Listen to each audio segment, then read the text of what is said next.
खुलुमबाय। दिनै 28 डिसेम्बर 2025 गिबियावनो गोजोन फुंबिलिनि गाहाम हामलायनायखौ बयनिसिमबो जासिहरनाय थाबाय। राशिफोरखौ फरायनायनि सिगां आंनिफ्राय आनान गसाइनिसिम आरज खालामनाय जायोदि दिनैनि साना बुहुमनि साफ्रोमबो सुबुंफोरनि थाखाय गाहामैनो गाहाम बारलांनो हायो। जेबो खैफोद आफोद जायालासे फैदो दानिया दिनैनि राशिफोरखौ खोनासंदिनि। गिबियावनो दङ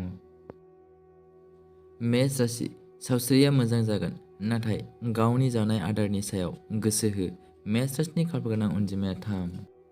बृष राशि। आयनि गोदान फुंखा ओंखारगोन, नाथाय फालांगियाव लासै लासै सोलिगोन। बृष राशिनि खाफाल गोनां अनजिमाया 3। मिथुन राशि। फालांगि आरो खाफाला मुलाम्फाजों जोंगोन। मिथुन राशिनि खाफाल गोनां अनजिमाया 4। कर्कट राशि। फालांगियाव जर'खा मुलाम्फा मोनगोन। गावनि सम्पथिनि सायाव सावरायनो नाङा। कर्कट राशिनि खाफाल गोनां अनजिमाया 9। सिंह राशि।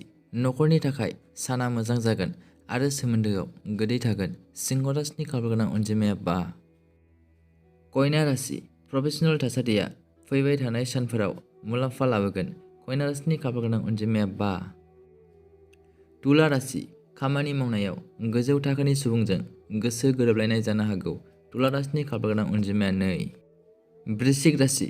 नोंथाङा नोंथांनि फालांगिजों सोमोन्दो गोनां राङारि मुलाम्फानि सोमोन्दै मोजां खौरां मोनगोन।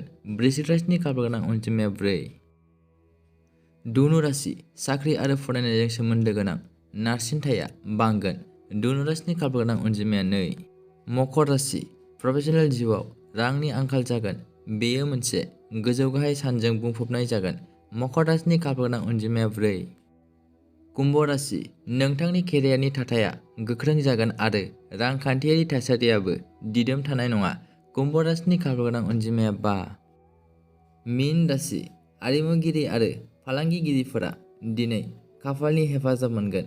मीन राशिनि खाफाल गोनां अनजिमाया 9। दिनैनि राशि फरायनाय एसेनोसै। गोजोन्थों।